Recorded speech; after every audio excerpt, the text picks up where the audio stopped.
Hello guys, welcome back to a new video. Okay, sorry about my voice there. But guys, guess what? I tried to record this, I got it all mixed up. For some odd reason it put as different things like way too long. Wait, I think I know why. I'm going to put this way longer. Okay, that's good. So guys, guess what? I got to go see Kong Skull Island for the second time, and here's my review. I've done this like 2 times now. Yeah, it's a hot lick.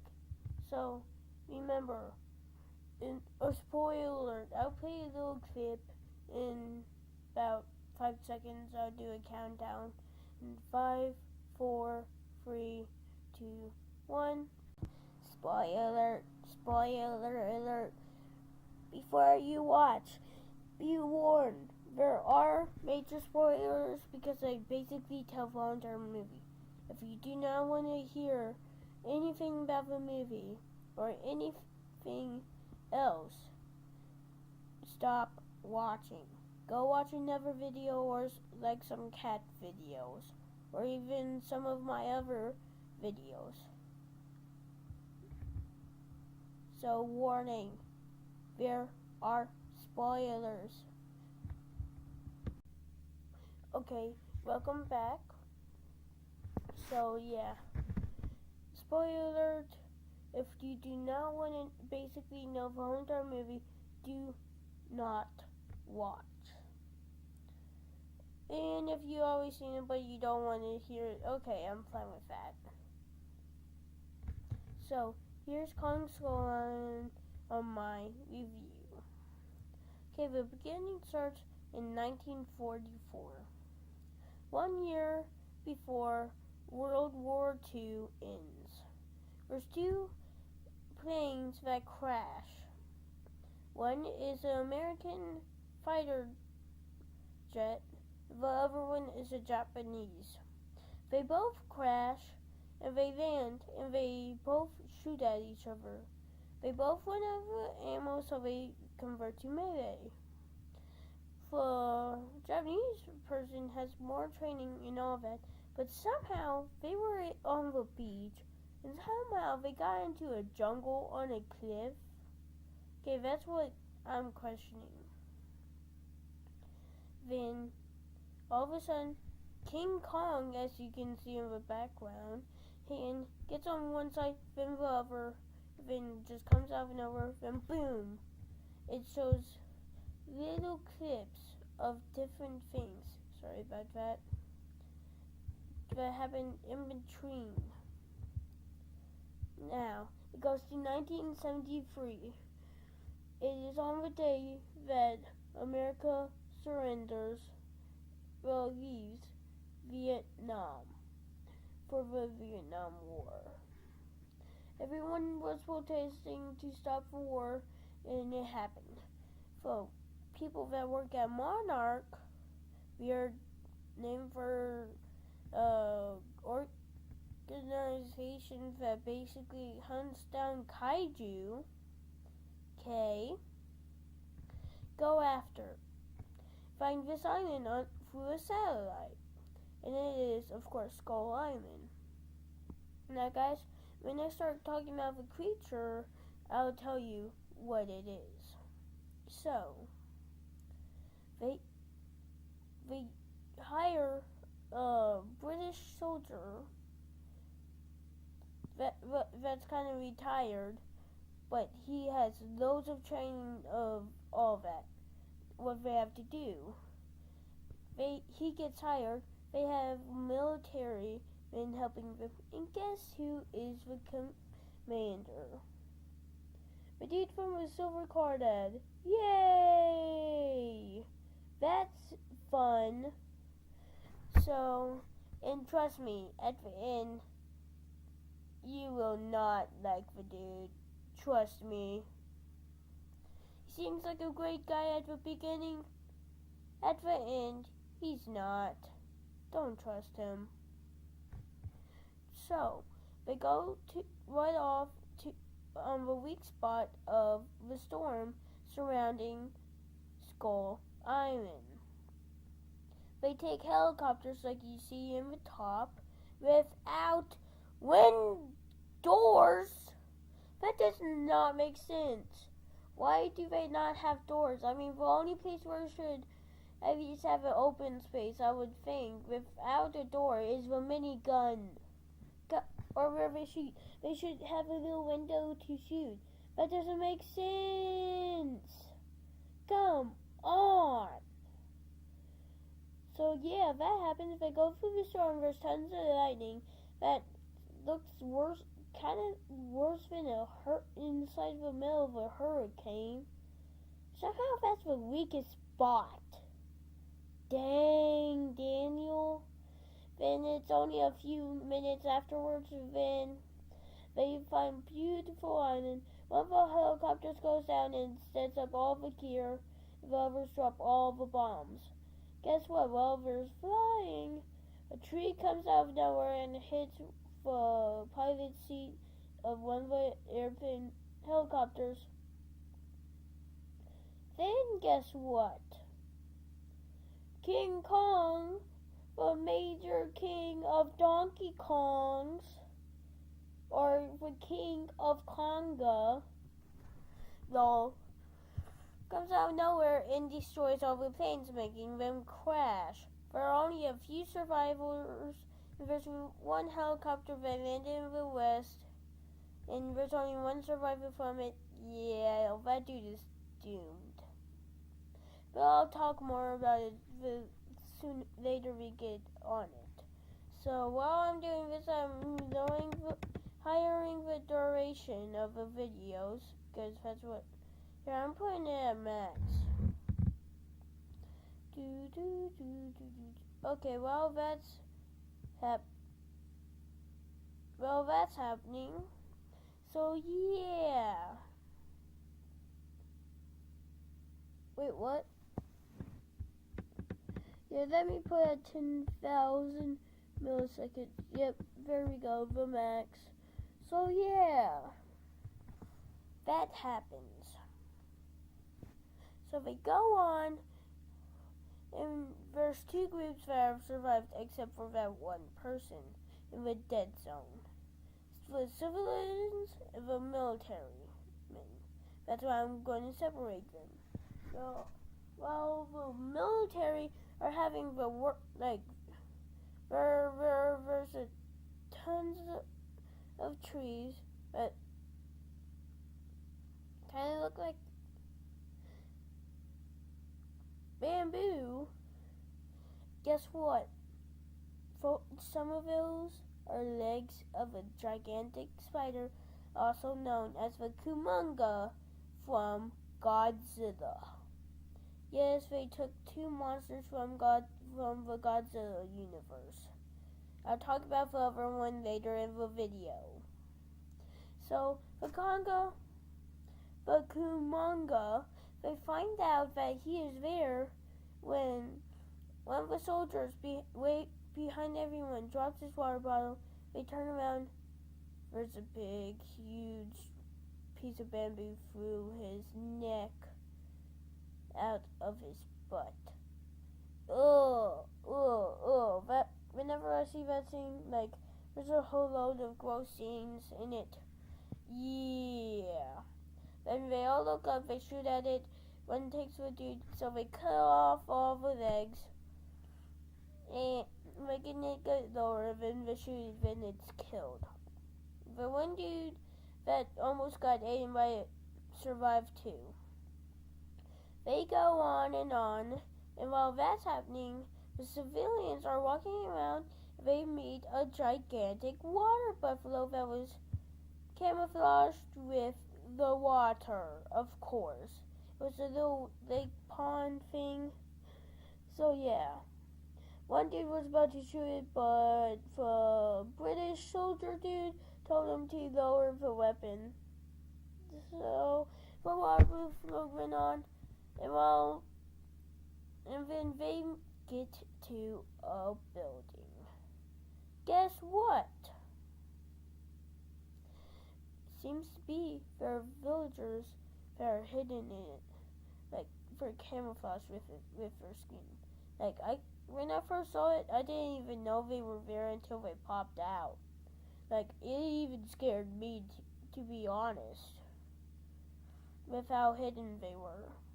So that happens. Oh gosh. So what was I going to say? Oh, yeah. And then the World War II guy comes and gives speech, and they bring him back, the civilians back to the village. And then the military men camp at a place. Well, they get radio station from the dude. They go searching for him.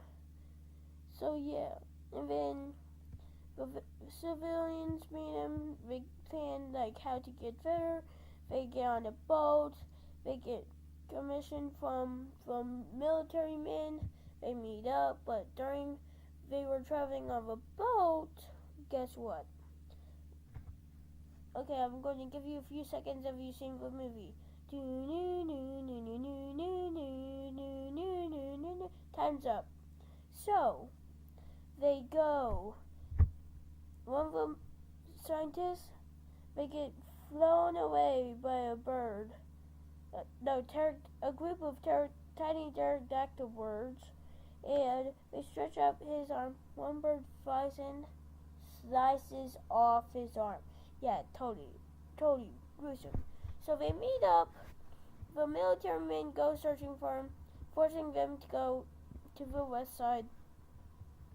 Then the military keep on going, even though they already know that person is dead. So yeah, that's one thing that I don't get why they use just for weapons and like napalm.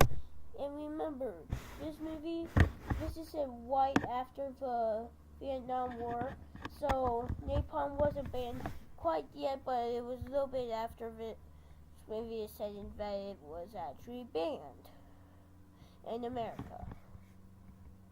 So yeah, that happens.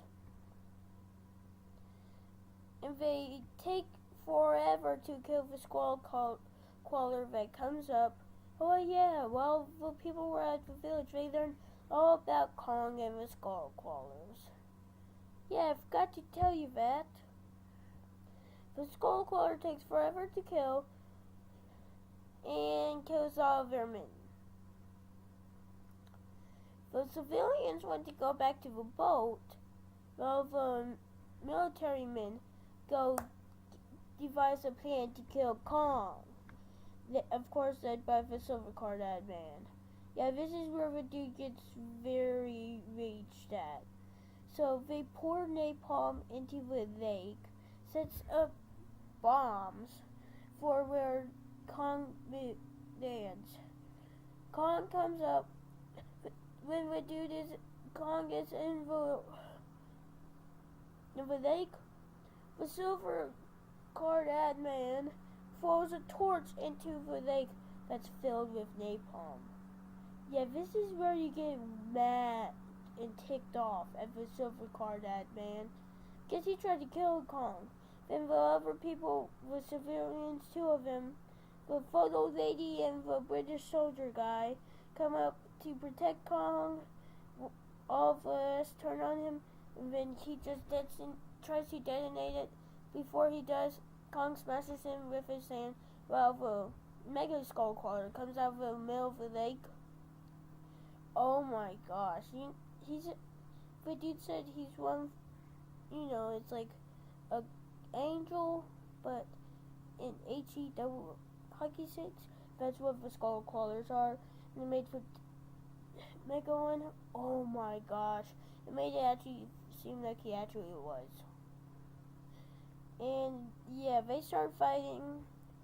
All the civilians and all the other military men go to the boat.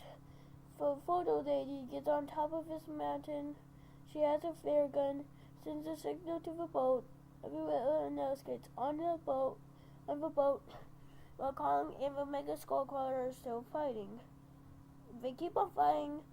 The Kong gets stuck in chains. The Mega Skullcrawler goes after the boat because they had a minigun on it, and they shoot it at him.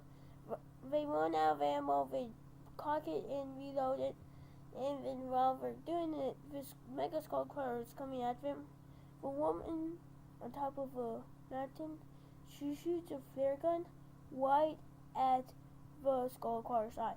Now remember, the Skullcrawlers, their skulls look like long beaks with eyes at the end, eye sockets. Actually, their eyes are behind the eye sockets because those are just to match the skull. It's actually behind the skull material bones. She shoots it right there, right in the eye of a Skullcrawler with a flare. It explodes. Yeah. Kong gets out of the chains. One is attached to his arm, but it has like one of those turbines, like on the back of one of the boats, like the Titanic, and he just swings it around and attacks the Skullcrawler at it, like it was one. I forgot what they were called, but you get my point. When the chains get off, then the Skullcrawler gets on Kong. He tries to eat Kong's hand. Now, warning. Please look away, mute it before you hear this because this might be too gore for you to think or to imagine. So, warning. Either mute it, turn down your ears, or walk away and come back a few seconds later if you don't want to hear this. Kong grabs onto the tongue, pulls out the skull, all of the Skullcrawler's guts out. Oh, he wins. He walks away. The helicopter's gone. Kong goes like ooga ooga ooga, and they escape. When it plays a clip of a World War II man meeting his family and the son he never got to meet. Because it was right before he crashed on the island that he got a transmit that his wife had gave birth to a son. So yeah. Then it pays for the credits, blah blah blah. No one cares about the credits except for near the end. If you're one of the people that watch the credits then leave, yeah, you'll see it says licensed Godzilla, Rodan, Mothra, and King Ghidorah are made and licensed at Toho Co. Co stands for company. The only reason why they would put Toho Co in all of those monsters is if they actually showed a clip of him. Dun dun dun, and at the end, Monarch comes. They have a photo lady and the British soldier, retired soldier. They interview him that Kong is not the only king, and they have found more islands, and there's etchings of 4 different monsters. I list them in order, and I'm going to say their names in Japanese except for one. I'll tell you. So here's the order. Godzilla, Rodan, Mothra, and King Ghidorah. And then it shows a picture of them all fighting. So here's the order in Japanese except for Rodan. Godzilla, Rodan, Mothra, and King Ghidorah. And all of them fighting. So yeah guys, that's it for this video. That's all there is. Guys, I hope you enjoy. I really will appreciate it. Goodbye.